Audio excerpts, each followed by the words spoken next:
ಶ್ರೀರಾಮ ಮಂದಿರ ಸ್ಥಾಪನೆಯಲ್ಲಿ ಕರ್ನಾಟಕದವರದ್ದೇ ಸಿಂಹಪಾಲು ಇದೆ. ಇದರ ಬಗ್ಗೆ ಏನು ಹೇಳ್ತೀರಾ? ನೋಡಿ, ರಾಮನ ವಿಗ್ರಹ ಪ್ರತಿಷ್ಠೆ ಆಯಿತು. ಯಾಕೆ ಕರ್ನಾಟಕದ್ದು? ಹನುಮಂತನ ಊರಲ್ಲಿ ಅಂಜನಾದ್ರಿ, ಹಾಂ ಅಲ್ವಾ? ರಾಮಾನುಜರ ಊರಲ್ಲಿ ಈಚೆ ದಕ್ಷಿಣ ಭಾರತ, ಶಂಕರಾಚಾರ್ಯರ ಊರಲ್ಲಿ ದಕ್ಷಿಣ ಭಾರತ, ಮಧ್ವಾಚಾರ್ಯರ ಊರಲ್ಲಿ ಹನುಮಂತ ದಕ್ಷಿಣ ಭಾರತ, ಶಂಕಾಹರತಿ ಶಂಕರ ಸಾಕ್ಷಾತ್ ಶಿವ, ಆದಿಶೇಷ ಹನುಮಂತ, ಈ ಮೂರು ಅವತಾರ ಆಚಾರ್ಯತ್ರಯರದಲ್ಲಿ ದಕ್ಷಿಣ ಭಾರತ. ಅವರೆಲ್ಲ ಪೂಜೆ ಮಾಡಿದ್ದು ಯಾರನ್ನು? ರಾಮನನ್ನು. ಭಜ ಗೋವಿಂದಂ ಗೋವಿಂದಂ ಭಜ ಮೂಢಮನ, ಅಲ್ವಾ? ಶ್ರೀರಾಮ ಮಂದಿರ ಅಪೂರ್ಣವಾಗಿದೆ ಎನ್ನುವ ಕೆಲವು ಸ್ವಾಮೀಜಿಗಳ ಹೇಳಿಕೆಯ ಬಗ್ಗೆ ನಿಮ್ಮ ಅಭಿಪ್ರಾಯವೇನು? ರಾಮನಿಗೆ ಶಾಸ್ತ್ರ ನಿಷಿದ್ಧ ಇಲ್ಲ. ಜಗತ್ತಲ್ಲಿ ಒಂದು ನಾಮ ಯಾರು ಬೇಕಾದ್ರೂ ಯಾವ ಕಾಲಕ್ಕೂ ಯಾರು ಬೇಕಾದ್ರೂ ಯಾವ ಕಾಲಕ್ಕೂ ಎಂಥ ಸನ್ನಿವೇಶದಲ್ಲೂ ಪಠಣೆ ಮಾಡೋದು ಒಂದೇನಾರು ಹೆಸರಿದೆ, ಅದು ಶ್ರೀರಾಮನಾಮ. ನನ್ನ ಜ್ಞಾನಕ್ಕೆ ನಾನು ಇದಕ್ಕೆ ಉತ್ತರ ಕೊಟ್ಟಿದ್ದೆ ಒಬ್ಬರಿಗೆ. ಶಬರಿಯ ಎಂಜಿಲಿಗೆ ಅವ ಶಾಸ್ತ್ರ ನೋಡಲಿಲ್ಲ, ಗುಹನ ಜೊತೆಗೆ ದೋಣಿ ಹೋಗಬೇಕಾದ್ರೆ ಶಾಸ್ತ್ರ ನೋಡಲಿಲ್ಲ, ಅಹಲ್ಯೆಯ ಪಾಪ ಕಳಿತವೂ ಶಾಸ್ತ್ರವನ್ನು ನೋಡಲಿಲ್ಲ, ಅಂಥ ರಾವಣನಿಗೆ ಗತಿ ಕೊಡಬೇಕಾನೂ ಶಾಸ್ತ್ರ ನೋಡಲಿಲ್ಲ, ಜಟಾಯುಗೆ ಮೋಕ್ಷ ಕೊಡುವಾಗಲೂ ಅವ ಶಾಸ್ತ್ರ ನೋಡಲಿಲ್ಲ. ಅಂಥ ಶ್ರೀರಾಮನನ್ನು ನಾವು ಶಾಸ್ತ್ರದ ಲಿಮಿಟೇಷನ್ ಒಳಗೆ ಹಾಕೋದೊಂದು ಮೂರ್ಖತನ. ರಾಮನ ದರ್ಶನಕ್ಕೆ ಶಾಸ್ತ್ರಗಳಿಂದನೂ ಹೋಗ್ಬೋದು, ಆದರೆ ಸುಲಭ ದಾರಿ ಭಕ್ತಿ. ಕಬೀರನಿಗೆ ಒಲಿದ ರಾಮ ಅಲ್ವಾ? ಕಬೀರ ಯಾವ ನಾಮ ಹೇಳಿದ್ದು? ಶ್ರೀರಾಮನಾಮ. ಧರ್ಮವನ್ನು ಮೀರಿದವ ಕಬೀರನ ವಿಚಾರದಲ್ಲಿ. ಗಾಂಧೀಜಿ ಅದನ್ನು ಇನ್ನೂ ಚೆನ್ನಾಗಿ ಹೇಳಿದರು. ಈಶ್ವರ ಅಲ್ಲ ತೇರೇ ನಾಮ್ ಸಬ್ಕೋ ಸನ್ಮತಿ ದೇ ಭಗವಾನ್. ಅರ್ಥ ಏನು? ಅಲ್ಲಾಹ ಅಂದರೆ ಅರ್ಥ ಏನು? ಎಲ್ಲ ಕಡೆ ಇರೋನು ಅಂತ, ಪರಬ್ರಹ್ಮ ವಸ್ತು. ಈಶ್ವರ ಅಂದರೆ ಅರ್ಥ ಏನು?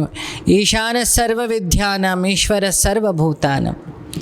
ಎಲ್ಲರ ತಾಕತ್ತನ್ನು ಕೈಲಿ ಹಿಡ್ಕೊಂಡವನು ಈಶ್ವರ. ಅದೊಂದು ತ್ರಿಶೂಲ ಹಿಡಿದ ರೂಪ ಅಲ್ಲ. ರಾಮ ಅಂದರೆ ಅರ್ಥ ಏನು? ರಮಂತೇತಿ ರಾಮ, ಎಲ್ಲ ಕಡೆ ವ್ಯಾಪಿಸಿರೋನು, ಆನಂದ ಮೂರ್ತಿ. ಅವನಿಗೆ ಪೂರ್ಣ ಅಪೂರ್ಣ ಅನ್ನೋ ವ್ಯವಸ್ಥೆ ಇಲ್ಲ, ಅಲ್ವಾ? ರಾಜಕೀಯವಾಗಿ ಶ್ರೀರಾಮ ಮಂದಿರ ಹೆಸರನ್ನ ಬಳಸಿಕೊಳ್ತಿದ್ದಾರೆ ಅನ್ನೋ ಮಾತು. ನಾನು ಒಂದು ಹೇಳೋದು, ಪಕ್ಷವನ್ನು ಬದಿಗಿಡಿ, ಮೂರೂ ಪಕ್ಷವನ್ನು. ಯಾರು ಕೆಲಸ ಮಾಡ್ತಾರೆ ನೋಡಿ, ನನ್ನ ವೈಯಕ್ತಿಕ ಅಭಿಪ್ರಾಯ.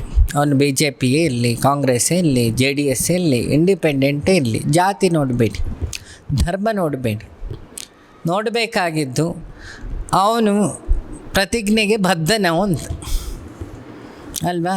ನಾವೆಲ್ಲ ಸಾಕ್ಷಿ ಮಾಡ್ತೀವಿ, ದೇವರ ಸಾಕ್ಷಿಯಾಗಿಯೋ ಅಥವಾ ಸಂವಿಧಾನದ ಸಾಕ್ಷಿ ಅಂತಲೇ ಜಾಸ್ತಿ ಮಾಡೋದು, ಅಲ್ವಾ? ಸಂವಿಧಾನದ ಸಾಕ್ಷಿಯಾಗಿ ಬದುಕೋನಿಗೆ ಯಾರೇ ಆದರೂ ಓಟ್ ಹಾಕಿ, ಅಲ್ವಾ?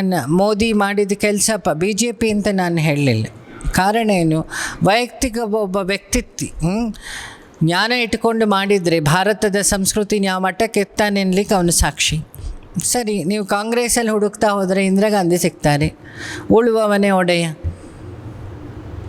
ಶುರು ಮಾಡಿದ ಇಂದಿರಾ ಗಾಂಧಿ ಕಾಲದಲ್ಲಿ.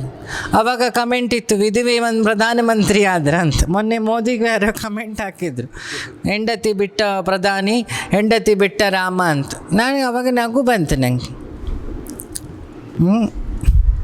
ಅಲ್ವಾ? ಇದು ಇತ್ತು ಯಾವುದೋ ಕಮೆಂಟ್ ನಾನು ನೋಡಿದೆ. ಮನುಷ್ಯರ ಬುದ್ಧಿಮಟ್ಟ ಎಲ್ಲಿಗೆ ಹೋಗಿದೆ ಅಂತ ಥಿಂಕ್ ಮಾಡಿದೆ. They are not mature. ಯಾವುದೋ ಒಂದು ಇದರಲ್ಲಿ ನೋಡಿದೆ, ಯಾರೋ ಒಂದು ಯೂಟ್ಯೂಬಲ್ಲಿ ಹಾಕಿದ್ರು. ನೋಡು, ಕಮೆಂಟ್ ಹೊಡೆದವರೆಲ್ಲ ಕಳೆದು ಹೋಗ್ತಾರೆ. ಜಗತ್ತಿರೋ ತನಕ ರಾಮನೂ ಇರ್ತಾನೆ, ಪ್ರಧಾನಿ ಮೋದಿಯೂ ಇರ್ತಾರೆ. ಇವತ್ತು ಇಂದಿರಾ ಗಾಂಧಿ ಹೆಸರು ನಮ್ಮ ಹಳ್ಳಿ ಕಡೆ ಎಲ್ಲ ಇವತ್ತು ಇದೆ. ವಾಜಪೇಯಿ ಹೆಸರನ್ನು ನಾವೆಲ್ಲ ಜ್ಞಾಪಕ ಮಾಡಿಕೊಳ್ತೀವಿ, ಗಲಾಟೆ ಇಲ್ಲದೊಬ್ಬ ರಾಜಕಾರಣಿ. ದೇವೇಗೌಡರ ಹೆಸರು ಕರ್ನಾಟಕ ಇರೋ ತನಕ ಎಲ್ಲರ ಬಾಯಲ್ಲಿರುತ್ತೆ. ಯಾಕೆ?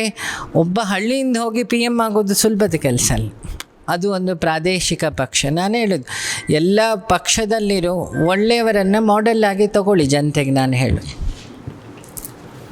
ಅಲ್ವಾ? ಮೊನ್ನೆ ಯಾರು ಹೇಳಿ, ನೀವು ಯಾರ ಫಾಲೋವರು? ನಾವು ಎಲ್ಲರ ಫಾಲೋವರು, ಆದರೆ ಎಲ್ಲರೊಳಗಿರೋ ಒಳ್ಳೆ ಕಂಟೆಂಟಿನ ಫಾಲೋವರ್.